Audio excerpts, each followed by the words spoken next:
Hi, everybody, and welcome to the Pat Jones Show. I'm Robbie Robertson, along with Oklahoma State head football coach Pat Jones. This past Saturday, Oklahoma State played host to Missouri and beat the Tigers 28-26 to even their overall record at 3-3 and their conference record at 1-1. And Pat, this ball game against Missouri featured a new look offense as Raphael Denson moves from tailback to a slot back position. Talk about that a little bit. Well, Robbie, again, it's what we did was not anything really revolutionary. It's not a new offense. I mean, we have played with three wide receivers for quite a while over the years, and it's just like anything else. It's not what you line up in; it's who's lined up where. We had to confirm that John White was good enough in connection with Mark Williams to be a tailback at this place with this offense. Those guys have to play well, and we had like 119 yards out of the tailback position yesterday, and we had to feel like Raphael had to feel comfortable with it. Which all things happen. I mean, Denson's such a good kid, and he is a team-oriented guy, and gets him out in the open field, no problem there. John White proved to us at Lincoln, when people thought we were probably being Neanderthal and hard-headed as far as just running the ball up there, we had to confirm him. That was the most extended carries we had. I couldn't talk about it last week because it was all tied into this move, which we kept to ourselves to a degree. But it wasn't anything real revolutionary. The offensive coaches, I think, did a great job of packaging things, putting a couple of running plays in and doing some things with motion that involve him. And again, you're talking about a guy who can run 200 meters, and he's quick and he's smart. He learned these things very, very rapidly. And all of a sudden, you become better coaches. You become smarter. And I say it facetiously, but that's exactly right. It is not what you're doing, it's who you're doing it with. Yeah, very good point. Well, let's get into the highlights, and we'll show you more of what Raphael Denson brings to the table. Nice day for football. Former Oklahoma State stars Thurman Thomas, Kerry Blanchard on hand for the ball game against Missouri. Now, we don't score in our first two possessions, Pat, but right away you go to Raphael Denson. Now, this is the first play of the ball game, which we had, with this, we had decided we're going to go ahead and go deep to him, thinking they're going to play man coverage. Porter's all fired up. Same play.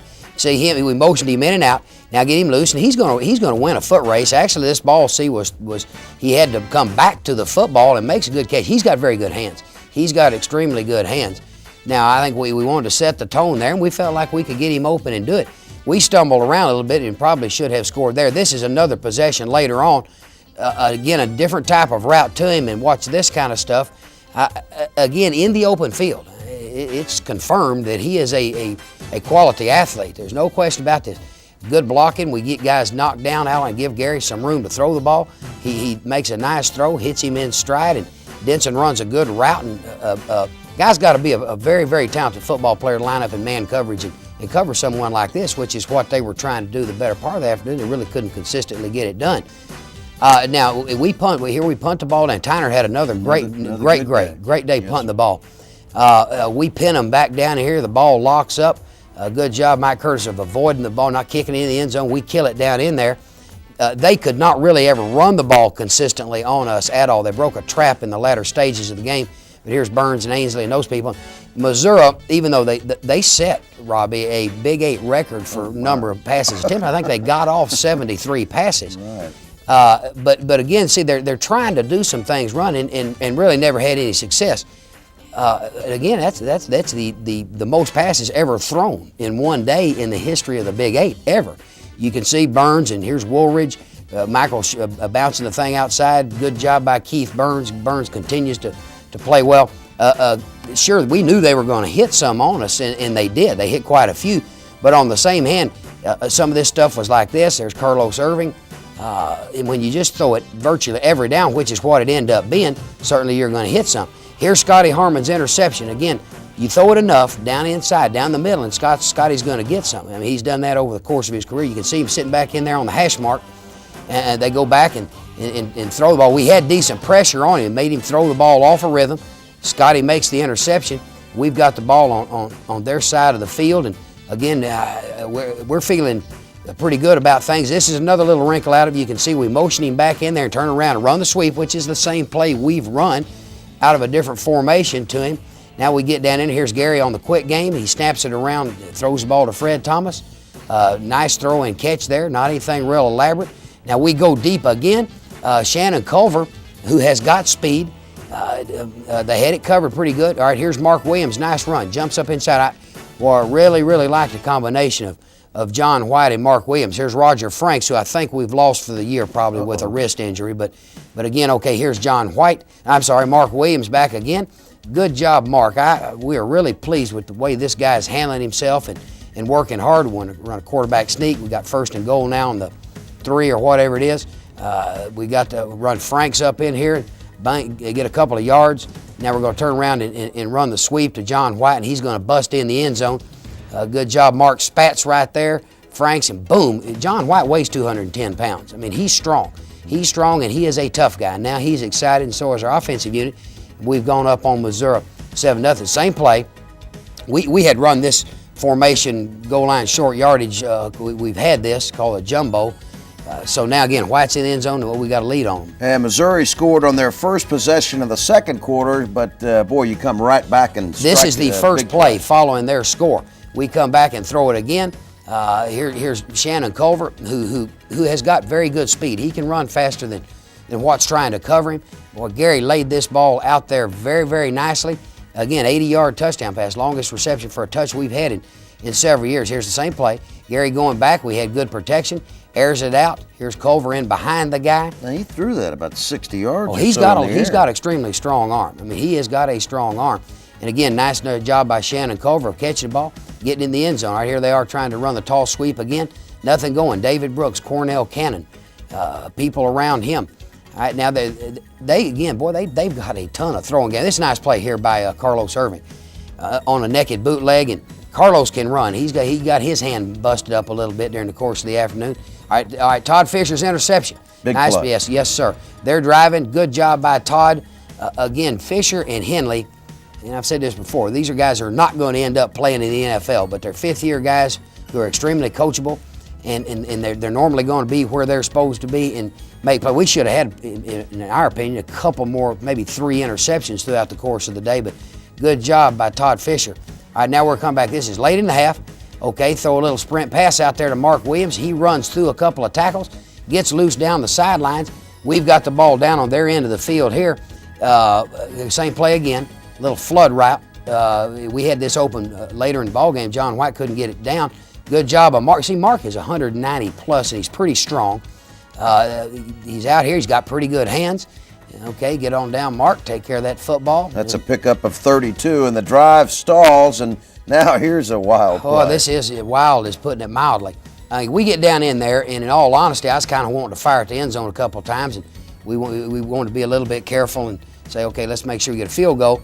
Got it blocked. I mean, and I'm not going to sit here and say that we work on these things. No one does. But I guess it's basically just like what happened with if the bad snap. Fortunately for us, the ball bounces right up into Tyner's hands. We did not have anybody down the field. Derek Jones was lined up as an eligible receiver with an eligible number. He's out there by himself, and Scott had the presence of mind to get the ball to him. Two touchdown passes on the year for Tyner, so he's in the record book, I guess. I don't know when the last time that's happened. You talk about just a guy, he had the presence to do something right. He and Derek Jones, and you got to think and react on your feet, and it's a heck of a job on those two youngsters' part. Let's talk a little bit more about the offense here. With the move of Denson, that now gives you an opportunity to put your 11 best players on the field, which is what you're trying to do anyway, well, right? that's the key to it. If you got 11 ones that you think are good enough to win. And again, we haven't seen a lot of these guys. You know, John White's only been in the program now 6 ball games. Gary Porter 5 because we left him home at Nebraska. So now you get those guys out there and teach them some things and cut them loose and let them play. And now you're kind of on the verge of being where you want to. We're not there yet, and we got a long way to go, but it sure makes you feel better about the guys you're doing it with. Absolutely. Oklahoma State out in front of Missouri, 21-7 at halftime. Stay with us for second half highlights as the Pat Jones Show continues right after this. Oklahoma State had 264 yards total offense in the first half, so the offense is moving the ball. Let's go to the second half now. Missouri goes on offense, and they score on their very first possession of the second half, so we pick it up with the Cowboys' first possession. Well, John White again breaks the ISO. Yes, Missouri had driven down there and scored, which we knew it was going to be tough. It was not going to be easy against them. Here's John White, and you can see John got his knee banged up a little bit the latter stages of the game, but I think he's all right. Okay, here he is again, jumping to the outside. Nice run, but again, I come back to that John and Mark are playing pretty well. All right, here's Franks. This picks up a first down, so we're moving the ball. Gary dropped this snap and came out. This really did not concern me a great deal because we were wanting to throw him deep. This ball could have been caught, and their kid did a nice job of wrestling away from Shannon Culver. But that really did not concern us. I felt like standing over there on the sidelines that they were going to have a hard time covering us, and they did. Okay, here they're coming back out here. This is good stuff when you can execute it. And Handy's got a good arm. Victor, Bailey, and Holly are very good receivers. They try to run the toss back, and we had it covered all the way. Fisher, Henley, Harmon, we had people all over him. They couldn't do much with it. And here he's going back, and okay, Elmer Williams, good sack here. I think, as far as the ratio of how many times they threw the ball or got it off, we actually got enough pressures and picks on them. Boy, they throw this screen out of a jillion formations, and that is a scary play. All right, this is big here. Good job of Jason Gilden. We were actually in a punt safe look where we were not really trying to return it, just making sure they didn't fake the thing. They were turning Gilden loose inside, and Jason accelerated and made a nice play. They mishandled the snap. Now we got it off down here. Well, this is a good job here. Gary actually checked to this. We're going to see a replay of it. We had a throw called. I think this was on the third down play, and you can see Gary, if we can see the whole thing coming, to check and move those backs back in. Now, you don't see that, but here he's coming out. We get people knocked down on the corner. You can see we got 23 knocked down. We give him room to throw it. Again, they were trying to play man on Denson, which is tough duty for anybody, and he spun the kid around, gets open, nice throw and catch, and touchdown Oklahoma State. Now we move to the fourth quarter with the Cowboys leading 28-13. All right, they ran a little route out here and kind of got us stretched out. Now, this is a two-point try. That's right. Okay, yes, sir, and they try to run the draw trap, which they have run a little bit on it right there. And again, I couldn't tell from the sideline. Then when Scotty Harmon reacted, you can see 36 down at the bottom pile. Scotty reacted. I felt like something important happened, and it did. All right, they've got it back. Good job, Jason Gilden. Nice sack. Gilden has showed up a little bit more because, again, when somebody throws the ball this much, he certainly needs to, and he did. You can see Handy. We'll talk about his numbers here more in a minute, but Mizzou gets it back and scores with less than 2 minutes to go. I thought we had this ball intercepted, and their kid made a great catch down in here. All right, they come back and try to throw the fade and overthrow it. There you can see there's a little bit over 2 minutes left. All right, we've got some things covered out here. Handy starts scrambling around, throws it off. We almost had it covered, but they right in the end zone, made the catch. Now, I mean, the onside kick was big plays, which we didn't say. We got the ball, almost ran the clock out, punted it with about 20 seconds left. They did a little bit of this, trying to maneuver into field goal position. Here's 12 seconds. They have no timeouts. He throws it down in there and they do get the thing caught. 7 seconds left. They spike the ball right here. Again, 5 seconds left. If the only chance they got is to hit one on the sideline, get out of bounds, and kick a field goal. Watch Funches hold him in bounds. Good job, Chaucer Funches. The clock runs out. Coach Jones is happy with Chaucer's play there. But no, that's smart. That's a good play by Funches. Yeah. We win the ball game. Cowboys beat Missouri 28-26, and Coach, you had more than 400 yards total offense, but I want to talk about the defense for just a moment. Jeff Handy set Big 8 conference records, 43 completions, 73 attempts, 480 yards. Now, what does that do to your defense, trying to put pressure on him all day long and trying to defend the pass? Well, probably it takes more out of those front people when you got to rush the passer down after down after down after down. I mean, again, this was the most attempts ever in the history of the Big 8. Again, it looked like it was BYU or somebody out there doing it. But again, that takes a lot out of defense. With the exception of that long pass, the 38-yarder that they caught, and again, we probably should have intercepted, could have intercepted it. We didn't really ever let them get in behind us. And that stuff, when you're going to throw it that many times up in front of you, you got to get some interception. And we could have had a couple, 3 more, possibly. Funches let one go through his hands, and Cornell had a chance to intercept one. But again, the best thing was we didn't let them get in behind us. Now, again, sure, if you're going to attempt it that many times, you're going to hit some. And Bob Stoll and his people know what they're doing with the throwing game. I mean, Handy's got to have his arm in ice today. He's got to. Man. We thought Phil Johnson, the other quarterback, would play. They're both pretty good players for whatever Bob's rationale was, and obviously it's correct because the guy had a good day. But we didn't really give him up what you would consider cheapies. We had a couple of interceptions.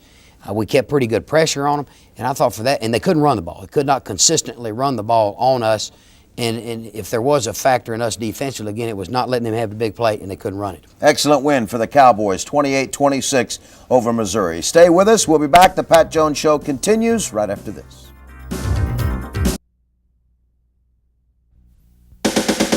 The The Play of the Week is brought to you by Southwest Airlines. The kicking game is so important, and anytime you can score off a busted play, Coach, that has got to be a big play. Well, again, I was kind of being facetious about this, but on the same hand, to Derek Jones and Tyner, or particularly Derek Jones, is just like a mishandled snap. He heard somebody holler fire, and unfortunately the ball bounced right into Scott's hands. And again, Derek had the presence of mind just to get out there where he's supposed to, and there wasn't anybody with him, and it obviously was a fluke play, but it turned out good. It sure did. Cowboys win the ball game 28-26. Let's talk a little bit about, I thought it was real nice that Thurman Thomas was back on the sidelines for this ball game. He's got a week off. Well, in the NFL. I think, Robbie, even more, they have an open date, and I think they play the Jets a week from Monday, but he was more than just on the sidelines. We knew he was going to be there, and he came in the dressing room and was around there with the youngsters and the coaches prior to the ball game.